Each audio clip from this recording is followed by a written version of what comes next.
Juan Velasco Alvarado. For many, a nationalist visionary who rose up in the name of social justice and restored dignity to a country that urgently needed it.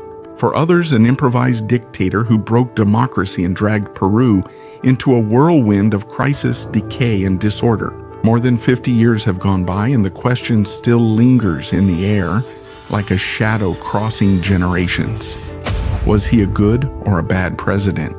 The answer is not simple and in a way subjective. But by the end of this story, you'll have more elements to come to your own conclusion and decide who this man really was.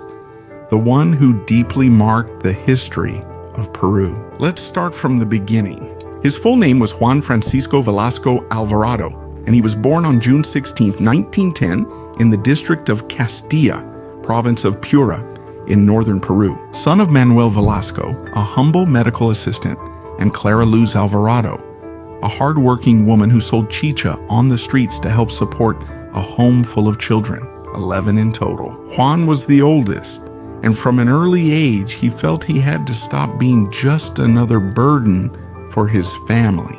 He had to make his own way. He attended elementary and high school at national schools in Piura, and upon graduating in 1927, he made a decision that would seal his fate: to pursue a military career. However, this would not be an easy road.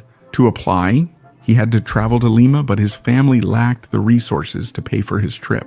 This postponed his dream for several months until he decided to take a bold step. He secretly boarded a Chilean merchant ship called Imperio, anchored at the port of Paita. Without a ticket, without permission, and well hidden so that no one would notice, he crossed the sea toward the capital, determined to pursue a dream that would take him farther than he had ever imagined. In 1929, he joined the Peruvian army as a simple recruit, but his character and ambition made him stand out immediately. The following year, he was admitted to the Carrillo's Military School for Cadets, the most prestigious in the country, from which he would graduate. 4 years later, in 1934, he graduated as a second lieutenant of infantry, ranking first among his peers. At 24 years old, Juan Velasco was no longer that young man from Piura, who had traveled illegally on a ship, but a man with a promising military career. Upon graduating, he began a steady and assured rise within the ranks of the army. Just a year later, he was appointed as an instructor at the Non-Commissioned Officers Academy, and in 1937, he was promoted to the rank of lieutenant. By 1939, he was already a cadet instructor at the Carrillo's Military School, training the new generation of officers who would follow in his footsteps. Around that time, he also met Maria Consuelo González Posada, a young American Popular Revolutionary Alliance activist from Chincha, with whom he would share his life and have 4 children. They got married in January 1940, and that same year he reached a new milestone in his career. He was promoted to captain. Very soon, he would prove his mettle on the battlefield. During the Peruvian-Ecuadorian War of 1941, Velasco actively participated in the military operations that ended with Peru's victory. This triumph not only consolidated the country's position on the northern border, but also significantly elevated his prestige within the army. His ambition led him to enter the prestigious Superior War School in 1944 to enhance his knowledge in tactics, strategy, and planning. Upon completing his studies, he was appointed as a staff officer. This position was reserved for those capable of designing and conducting large-scale military operations. 5 years later, in 1949, at the age of 39, he attained the rank of lieutenant colonel, confirming a rise that seemed unstoppable. At the beginning of the 1950s, Velasco was already emerging as an officer with significant potential within the Peruvian army. His discipline and leadership skills had earned him the respect of his peers in the military ranks. In 1952, he was appointed director of the Carrillo's Military School, the same academy that had trained him years earlier. From that role, he implemented major educational reforms, updated regulations, and applied lessons he had learned from World War II, adapting Peruvian military practices to modern times. His ascent did not cease. In 1955, he achieved the rank of colonel, directed the Army Infantry School, and took on duties as chief of operations between 1955 and 1958. Gaining valuable experience in both field operations and troop training, he bolstered his prestige and established himself as an elite officer, respected and closely monitored by his superiors. On February 11, 1959, during Manuel Prado Ugarteche's second government, Juan Velasco Alvarado reached a significant career milestone. He was promoted to general. However, this promotion was not without controversy. The then Minister of War, Alejandro Quadra, had vetoed his promotion, but President Prado personally intervened on his behalf, overruling the ministerial objection and signing his appointment. Thus, at just 48 years old, he became a general. In the early 1960s, his career took an international turn. He was appointed military attaché at the Peruvian embassy in France. He lived in Paris and later in Washington, D.C. In 1963, Fernando Belaúnde de Terry took office as president following democratic elections. In 1964, he returned to Peru and 2 years later was appointed head of state. As Major General of the Army, he became the officer with the highest operational responsibility after the Commander General. He would soon attain the highest rank in the military institution, which occurred in January 1968. At 57 years old, Velasco assumed the position of Commander General of the Army and was also appointed President of the Joint Command of the Armed Forces, the body responsible for coordinating the Army, the Navy, and the Air Force. With this dual appointment, Velasco concentrated an unusual amount of power, rarely seen in a single military officer. His name became recognized as a key figure in the country's political future. The civilian government grew suspicious of this accumulation of power. Perhaps for that reason, Belaúnde did not appoint him as Minister of War, a role typically held by the Army chief. That decision, more political than military, revealed the underlying tensions between the constitutional president and Juan Velasco Alvarado, the highest authority in the army, who was becoming increasingly stronger, more autonomous, and more dangerous. However, these differences were not new. They had been simmering for quite some time. Fernando Belaúnde de Terry had come to power with the enthusiasm of a nation that was expecting profound reforms, the very ones he had promised during his campaign. However, his government soon found itself ensnared by formidable political opposition. He lacked a majority in Congress and had to contend with an unexpected and powerful alliance. This was the alliance of the Aprista party with the Odristas of the Unión Nacional Odrista, an unusual coalition that united former rivals with a singular goal: to obstruct the reformist project of Acción Popular. This relentless opposition, known as APRA-1, the American Popular Revolutionary Alliance, ultimately diluted several of the promises that had fueled popular hope. The Agrarian Reform Law of 1964, infrastructure projects, and long-postponed social changes. As a result, Belaúnde gradually distanced himself from those sectors that had once trusted him as the architect of a new Peru. For many military officers, Belaúnde had surrendered to the interests of the political class and the economic elites. That setback was unforgivable.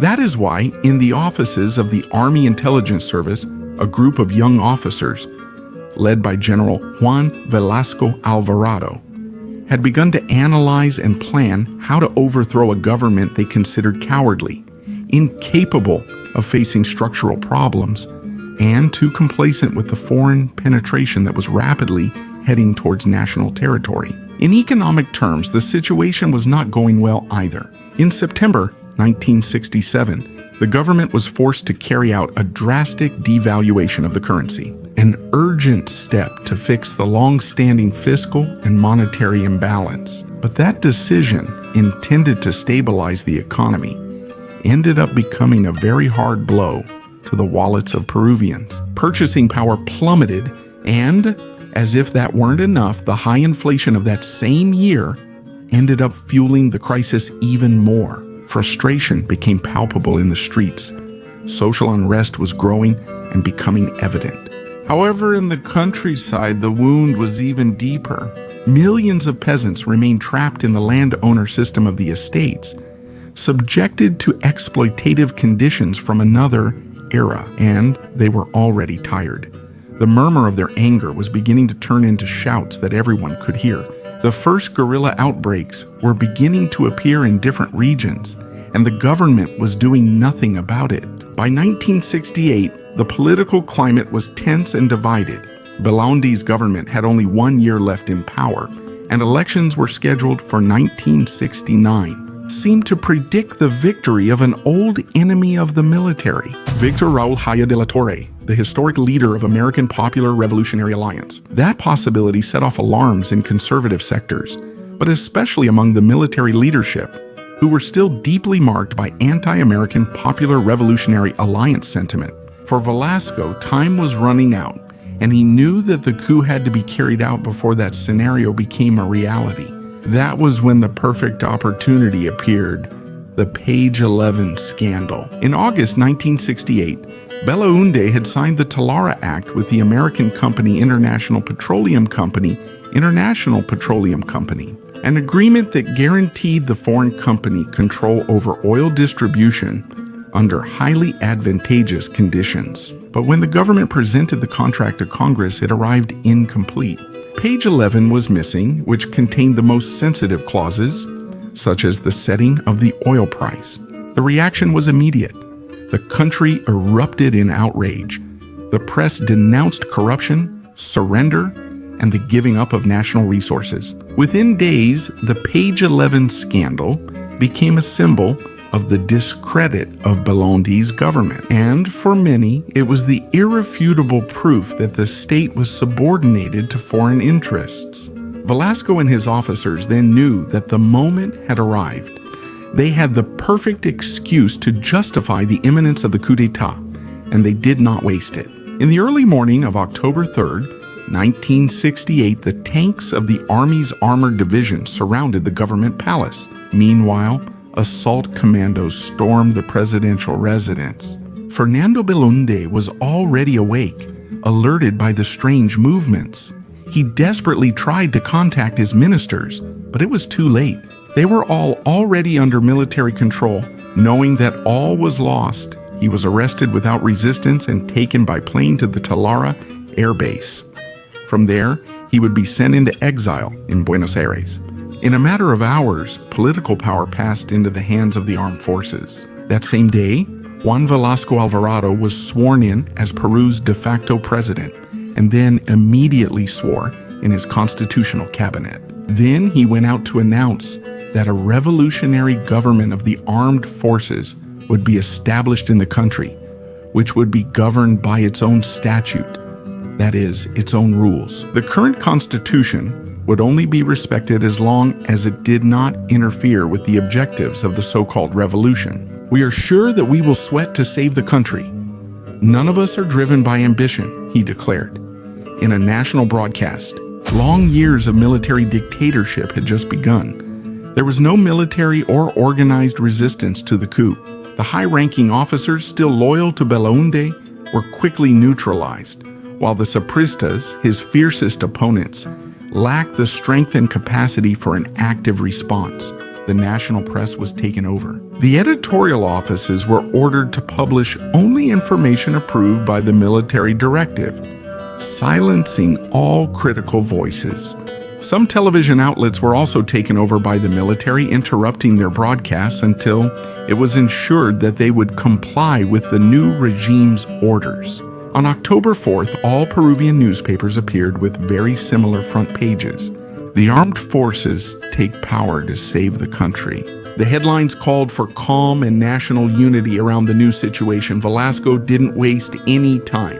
Just 6 days after the coup, he carried out his first major measure, thus marking the beginning of his government. In a televised statement, he announced the expropriation of the International Petroleum Company as part of the nationalization of the oil industry. Immediately, Army troops occupied the facilities in Piura and took back the La Brea and Parinas oil fields, putting an end to the controversial contract with the American company. Their assets were confiscated and their representatives were expelled.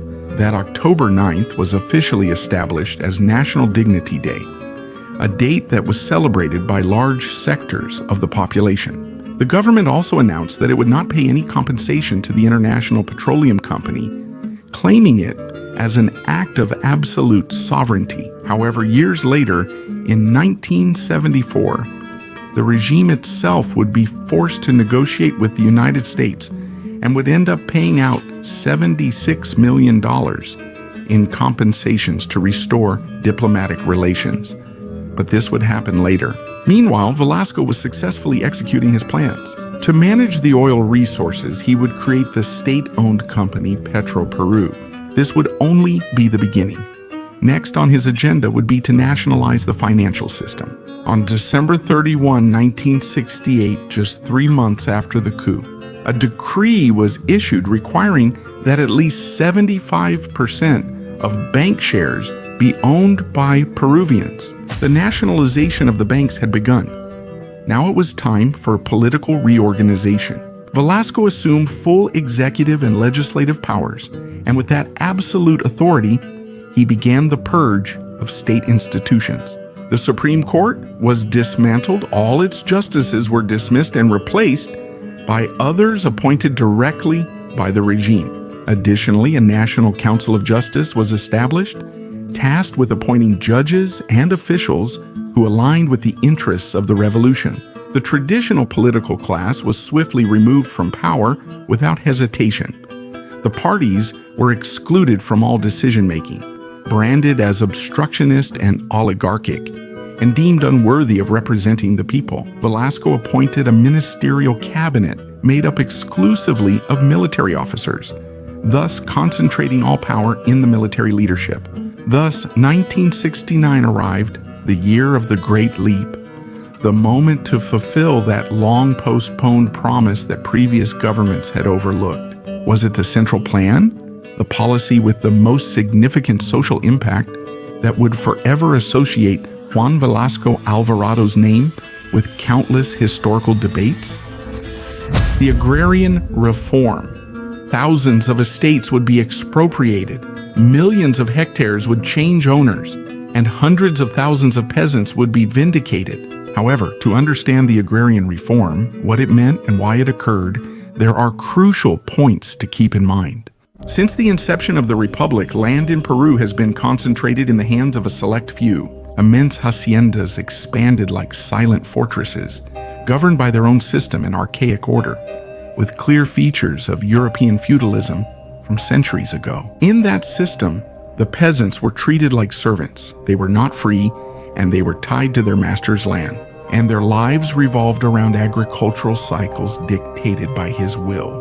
They were not recognized as full citizens, but as subjects without rights. They lacked property titles, legal security, the right to vote, or any real possibility of progress. They couldn't even decide over their own time or the fate of their own children. Additionally, they were subjected to severe punishment and violence without any right to complain. The landowners controlled every aspect of their existence, their work, their life, their culture. It was a Peru where the boss acted like a medieval lord, the absolute owner of the land and the people who worked it. For decades, that system remained intact, protected by governments controlled or influenced by the landowning oligarchies. An agrarian reform had been proposed and even attempted, but always through timid, limited projects that were insufficient to end a regime of servitude that bordered on slavery. World history had already shown what the consequences of this inaction were.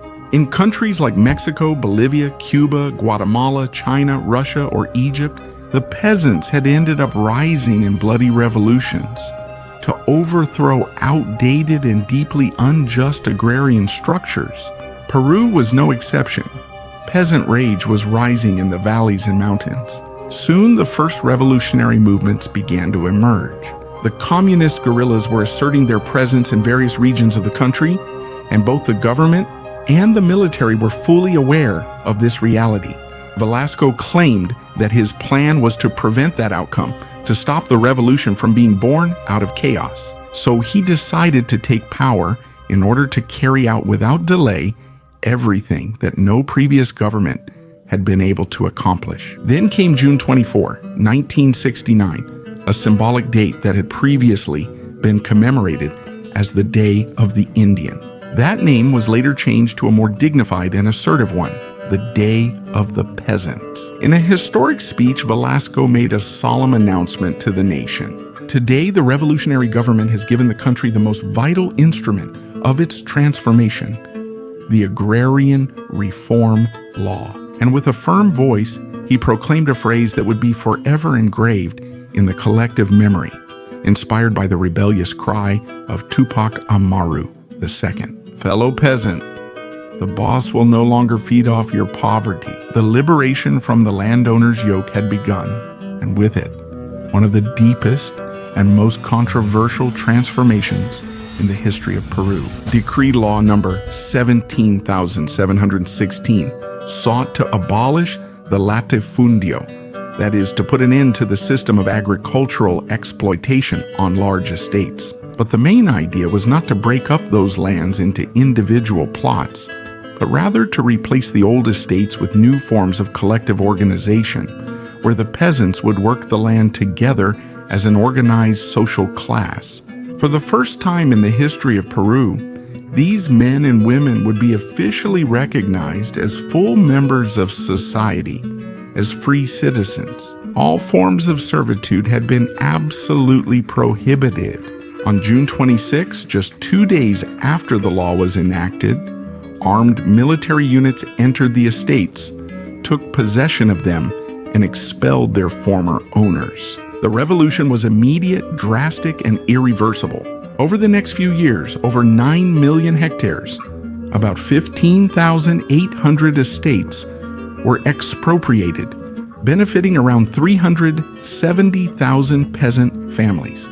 However, many of these estates were unfairly harmed, since the expropriations were carried out indiscriminately, without distinguishing between those properties that kept peasants under brutal exploitation and others that, with responsible management, offered decent working conditions, modern infrastructure, agricultural technology, optimized production, and export experience. However, Velasco made no concessions.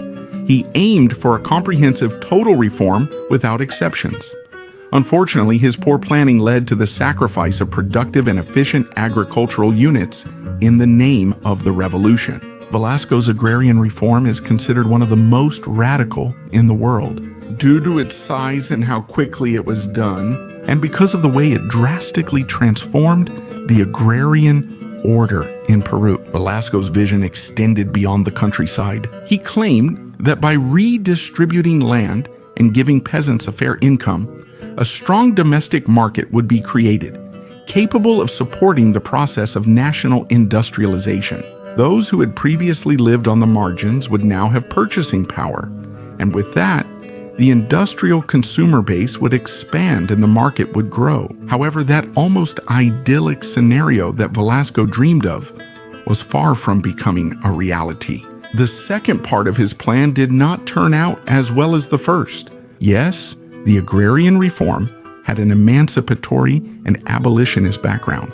It vindicated the peasantry and restored their dignity, ending servile relationships, just as he had planned. But the second part of his plan failed spectacularly. The reform failed to create a new model of prosperity. In fact, it did the opposite. Technical, financial, and institutional errors and limitations ended up turning good intentions into a deep crisis. The issue is complex and involves multiple variables, but I will try to explain it below. To manage the reform, Velasco implemented collective ownership and associative management, establishing two types of agricultural enterprises. On the coast, the agricultural production cooperatives predominated, where the former workers of the estates became partners and managed production collectively. Meanwhile, in the highlands, the social interest agricultural societies, SAIs, operated to integrate workers along with neighboring peasant communities, aiming to create a more inclusive and supportive structure. Additionally, the National Agrarian Confederation, CNA, was founded to represent the beneficiary peasants associated with the reform. Its goal was to be the voice of the peasantry and to support the cooperative model promoted by the state. Along with it, the National System for Support of Social Mobilization, CINAMOS, was created, one of the most emblematic institutions of Velasco's government. CINAMOS was conceived as an organization for popular participation and mobilization, aimed at channeling social support for the revolutionary process and politically organizing the population, turning them into active participants in the new model of the state. In theory, it was supposed to be a bridge between the military government and the people, promoting the conscious and active participation of citizens in the tasks of economic and social development, incorporating the poorest and most traditional sectors into the revolution. But in practice, power was never actually decentralized. The system consistently operated in a top-down manner, subordinating social organizations to its directives. It became more of a political tool than a genuine space for popular participation. Gradually, it began to lose credibility and efficiency. While the intentions seemed good and the plans made sense on paper, their implementation was exceedingly deficient in practice. Most farmers lacked administrative, accounting, and commercial experience. Although they were knowledgeable in fieldwork, they were unfamiliar with business management processes. The state failed to provide adequate training or ensure the real autonomy of the cooperatives, which ended up being managed by government officials and technicians who were disconnected from the local environment. Over time, decisions became centralized within the bureaucracy rather than with the farmers. However, there were too many expropriated fields. The scale of the reform exceeded the state's capacity, preventing the establishment of both an efficient productive model and a sustainable self-management system. Additionally, income distribution faced significant structural problems. The benefits were collective rather than individual, which discouraged personal effort. Everyone received the same, regardless of their productivity, compounded by a lack of an entrepreneurial and savings culture. Profits were not reinvested, and agricultural machinery quickly began to deteriorate due to a lack of maintenance. Production plummeted, and many agricultural production cooperatives on the coast ended up in debt and reliant on state credit. In the highlands, the situation was even more complicated. The social interest agricultural societies, controlled by distant boards and bureaucrats, provided peasants with symbolic payments or in-kind vouchers. However, the land was not theirs, it belonged to the state or the cooperative enterprise.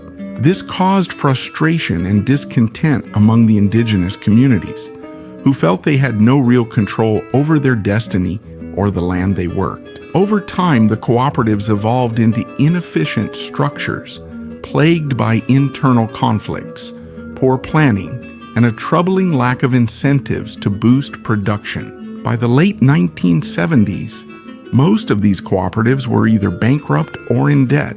Years later, following the fall of Velasco in 1975, during the government of Morales Bermudez, and then Fernando Belaunde, many of these lands were divided into plots and distributed individually, definitively dissolving the collective model. The ultimate result was a fragmentation of Peruvian agriculture, with thousands of small plots lacking capital or technology, and a peasantry that, despite being liberated, remained poor and uncompetitive for decades. In summary, Velasco's agrarian reform radically transformed the social structure of the countryside.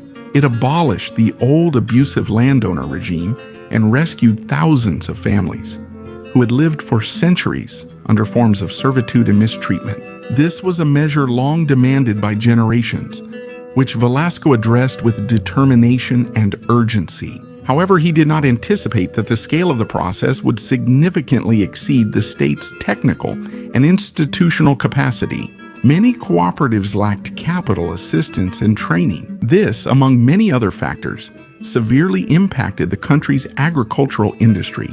Hundreds of thousands of hectares saw their production decline, and the countryside began to suffer. Additionally, there was state debt resulting from compensation payments through agricultural bonds and the progressive decapitalization of the rural sector. Consequently, it can be said that the agrarian reform was simultaneously a leap forward in social justice and a step back in economic efficiency. Even so, it was an inevitable transformation, a change that the country urgently needed, but one that was executed without the technical preparation or comprehensive planning required for a revolution of such magnitude. The Velasco military government aimed for much more, as his revolution sought not only rural transformation, it also aimed to break the chains of economic dependence that had kept Peru subordinated to foreign interests. Velasco was determined to reclaim sovereignty over national resources and return control of its wealth to the state. The starting point was oil. The expropriation of the International Petroleum Company marked the beginning of a wave of nationalizations in strategic sectors. Soon, the regime's focus shifted to the railroads, which had been managed since the late 19th century by the British company Peruvian Corporation. On April 2, 1971, the government decided to expropriate all the country's railway lines and create the Empresa Nacional de Ferrocarriles del Perú. The National Railroad Company of Peru was established to manage and maintain all railway routes connecting the highlands with the coast. Mining faced a similar fate. Thus, Minero Peru was created, a company responsible for exploiting and developing the country's mineral resources under state control. Shortly after, the General Mining Law consolidated this principle, declaring that all mineral deposits belonged to the nation. The same occurred in the fishing industry, amid an unprecedented fishing boom that had positioned Peru as the world's leading producer of fish meal. It was the vision of an emancipated Peru, a country that no longer bowed to foreign powers, but instead took control of its resources. The symbols of economic power were changing hands, and for a brief moment, it seemed possible to construct a sovereign economy, conceived, managed, and defended by and for Peruvians. However, beneath this patriotic drive lay a much more complex reality. The state lacked the experience, technical skills, or the necessary structure to sustain such a vast project. Public companies grew at a rapid pace, but without solid foundations. It was akin to constructing a structure on fragile ground. The higher it rose, the more evident its instability became. But this would be discovered later. At that moment, Velasco believed everything was proceeding according to plan and was unwilling to waste any time. His next objective was to transform the country's productive base, giving it a new economic structure. He enacted the General Law of Industries, a key component of the so-called industrial reform. This regulation introduced the concept of the industrial community in the country, a system requiring companies to share part of their profits with workers who could eventually acquire shares and participate in management. It envisioned a form of capitalism with a worker's face, where workers would no longer be mere laborers, but also partners in the fruits of collective effort. Simultaneously, the state extended its control over strategic sectors, such as steel, petrochemicals, copper mining, and iron mining. This aimed to consolidate a model of state capitalism that would guarantee the long-desired economic independence. However, this too ultimately failed. Reality eroded the ideal. Public companies became inefficient, costly, and susceptible to corruption, while the private sector retreated, fearful of these interventions. Compounding this issue was the international economic crisis of the 1970s and the mounting debt, which quickly halted the momentum of that envisioned industrial revolution. During this period, Velasco decided to expand the state apparatus, creating a network of new specialized ministries including fisheries, energy and mines, industry, tourism, housing and construction, food and integration, among others. The goal was to strengthen control and planning of the national economy. These institutions ultimately provided the state with an unprecedented presence across all productive sectors. However, they also concentrated power in the hands of military officers, diminishing technical autonomy in public management. Military logic prevailed over civil administration, making the bureaucracy more rigid, hierarchical, and, over time, less efficient. Velasco's Peru, led by Foreign Minister Edgardo Mercado Harín, pursued an ambitious and independent foreign policy in international affairs, Jarrín would soon introduce Vladimiro Montesinos into the political arena by hiring him as his advisor, only to be later betrayed by him. If you'd like to learn more about this story, I recommend watching this video later.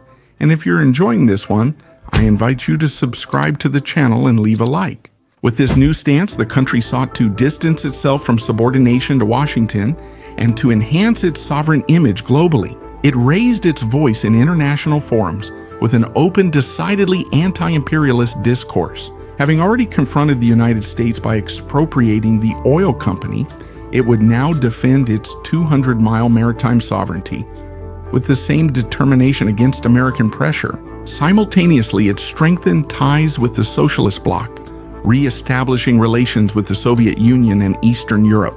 As a result, weapons, machinery, and technical assistance began to arrive. But the most symbolic event of this shift was, without a doubt, the visit of dictator Fidel Castro to Lima in December 1971. He was warmly welcomed by Velasco at the airport. Together, they toured the city while crowds cheered them as heroes of the Latin American Revolution. This gesture followed the diplomatic reconciliation with Cuba, making Peru the first South American country to re-establish relations after the Cuban Revolution.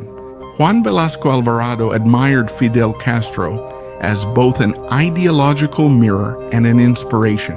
This rapprochement strengthened Peru's position within the non-aligned movement, although it also sowed suspicion and distrust among several of its Latin American neighbors. This was partly due to the consolidation of close military cooperation with the Soviet Union, from which Peru began importing large quantities of modern weaponry. In just a few years, tanks, armored vehicles, heavy artillery, fighter jets, and helicopters arrived in the country, largely financed by Soviet credits. As a result, Peru became one of the best equipped armed forces in South America.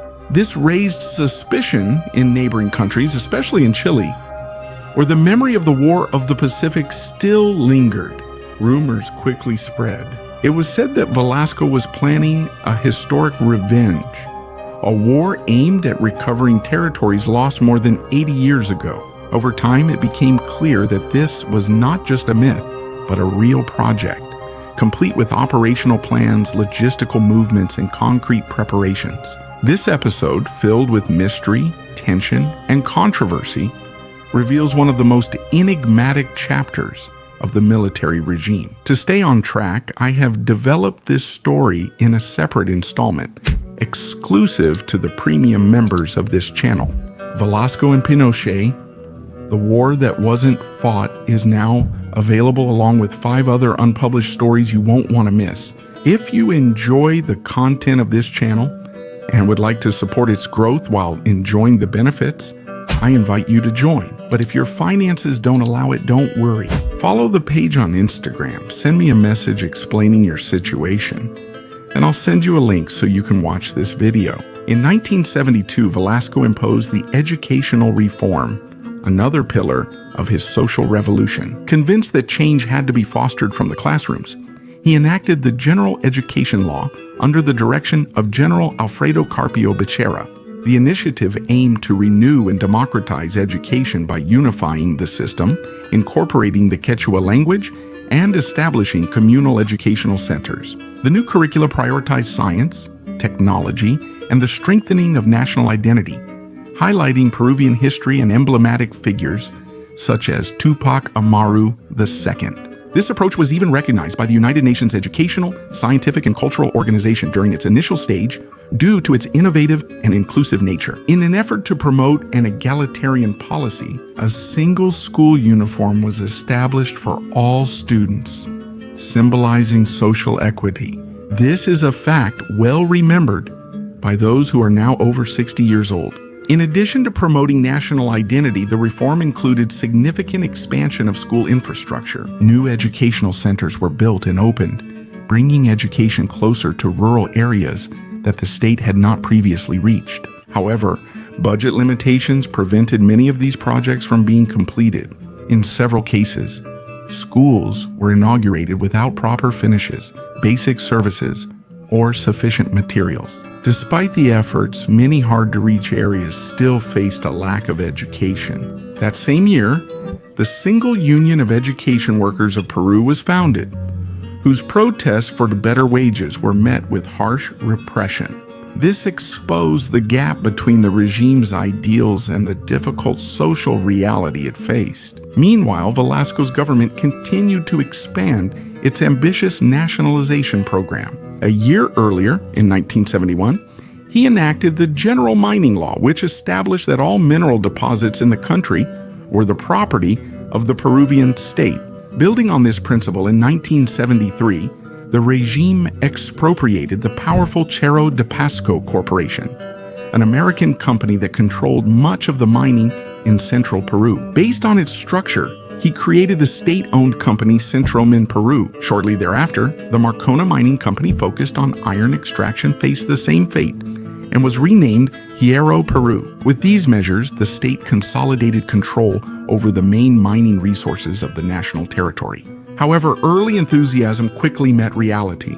A lack of modern technology, heavy administrative bureaucracy, and the flight of private capital led to a rapid decline in productivity. The new state-owned companies, far from generating profits, began to operate at a loss and to rely on public funding. This pattern began to replicate across almost all nationalized industries during the Velasquista regime. The government was proving to be a poor businessman. That phrase resonated across all sectors: mining, oil, banking, transportation, and fishing. The Peruvian state was unprepared to take on the role of business manager. State-owned companies multiplied without clear planning and were often run by military personnel or officials lacking experience. They prioritized political directives over profitability or efficiency. Inevitably, they soon became embroiled in a growing wave of corruption. Velasco's model showed many cracks and soon faced significant contradictions. A policy of economic independence and national sovereignty had been proposed. In practice, however, Peru relied more than ever on imports to support its industries and ensure basic food supplies. With the decline in domestic production, essential products such as wheat, flour, dairy oils, corn, and rice had to be imported in large quantities. This dependence on foreign food became one of the greatest paradoxes of the process, highlighting the contradiction of a model that proclaimed self-sufficiency. The alarms of the economic crisis went off in 1973. Inflation was rising uncontrollably. The fiscal deficit was widening, and export revenues began to plummet. A growing labor conflict emerged. Strikes were legally restricted, but work stoppages and protests were recorded in several sectors. Land invasions also began in coastal and Andean valleys. Frustrated by the slowness of the state, peasants decided not to wait any longer for the promises of agrarian reform. Entire communities rose up to occupy lands they considered theirs, forcefully taking back parts of the expropriated estates. Fed up with a distant, bureaucratic, and corrupt administration, 1973 would be particularly difficult for Velasco, not only because of the crisis in his government, but also due to the onset of his own physical decline. It began in February when he first showed symptoms of an arterial aneurysm in his right leg. He underwent emergency surgery, but the complications were more serious than expected. The circulatory problems led to gangrene and the progressive death of tissue. On March 10, 1973, doctors made the inevitable decision to amputate his right leg above the knee to save his life. Velasco survived and resumed his duties, although he faced many physical limitations. From that point on, his health would deteriorate rapidly, and he would not live many more years. Despite everything, Velasco did not retreat from any of his reforms. And on July 27, 1974, he made one of the most controversial decisions of his government: to confiscate all independent print media. From the regime's early years, radio and television stations were subject to censorship or control, but major newspapers like El Comercio, La Prensa, Correo Ojo, Última Hora, among others, continued to provide a critical space. They reported on cases of corruption and the government's mistakes, prompting Velasco to accuse them of serving the oligarchy and conspiring against the revolution. Thus, in one of his most controversial episodes, he ordered their expropriation by decree. Silencing the opposing voice of the press was an unprecedented measure in Peruvian history and a direct blow to freedom of speech. From that point on, all media outlets came under the control of the revolutionary government, marking a definite break. This severed ties with the educated middle class, who viewed freedom of the press as one of the last bastions of democracy. Meanwhile, the crisis in the armed forces worsened. The military unity that had supported Velasco began to crack. The Navy openly disagreed with Velasco, and soon sectors of the Army and Air Force joined them. This caused the president to isolate himself within an increasingly smaller circle, gradually losing control over the machinery of power. In 1975, the Peruvian state was on the verge of bankruptcy. Cornered by the crisis, Velasco was forced to adopt pragmatic measures and to do what he once swore he would never do. He reduced subsidies, controlled wages, and encouraged foreign investment, hoping to revive an economy that was falling apart. Isolated and without access to international credit due to the blockade promoted by the United States, Velasco ultimately conceded on one of his firmest principles and agreed to compensate the expropriated companies. For the left, this meant surrendering to the imperialism he had promised to defeat. This led to conspiratorial plans within the armed forces, particularly involving General Francisco Morales Bermudez, then president of the Council of Ministers and Minister of War, who had also previously served as Minister of Economy. He emerged as the leader of the institutionalist groups who wanted to put an end to the regime's radical direction. Well respected within the army, Morales Bermudez had quietly built alliances with high-ranking officers for months, waiting for the right moment. Finally, on August 29, 1975, from the military garrison in Tacna, he spoke out against Velasco, leading an institutional coup. Military directives nationwide quickly backed the move, leaving the president isolated, ill, and too weak to resist. The general was informed of the uprising and accepted his removal without resistance. Thus, the government of Juan Velasco Alvarado fell after nearly 7 years in power, through a palace coup without bloodshed. This put an end to the most radical stage of the so-called Peruvian Revolution, ushering in a more moderate and conservative phase of the military regime. In the following years, the new government progressively dismantled the Velasquista reforms and paved the way for the democratic transition, which would culminate with the 1980 elections. A year after the coup, in 1976, Velasco suffered a stroke that left him partially paralyzed on his right side. He underwent several surgeries, even in the United States, due to vascular complications in his abdomen. However, his health deteriorated rapidly, and on December 24, 1977, at the age of 67, he died as a result of multiple complications, including severe sepsis. This was the story of Juan Velasco Alvarado, the man who promised to transform Peru forever and who, in some way, managed to do so. His nationalist government left a divisive legacy. To some, he was a brave social justice fighter defying decades of oligarchy. To others, an authoritarian who destroyed the country for a utopia. I'd like to know what you think and read your analysis or conclusion in the comments. And if you enjoyed this story, I invite you to subscribe and leave a like. See you in the next one. Goodbye.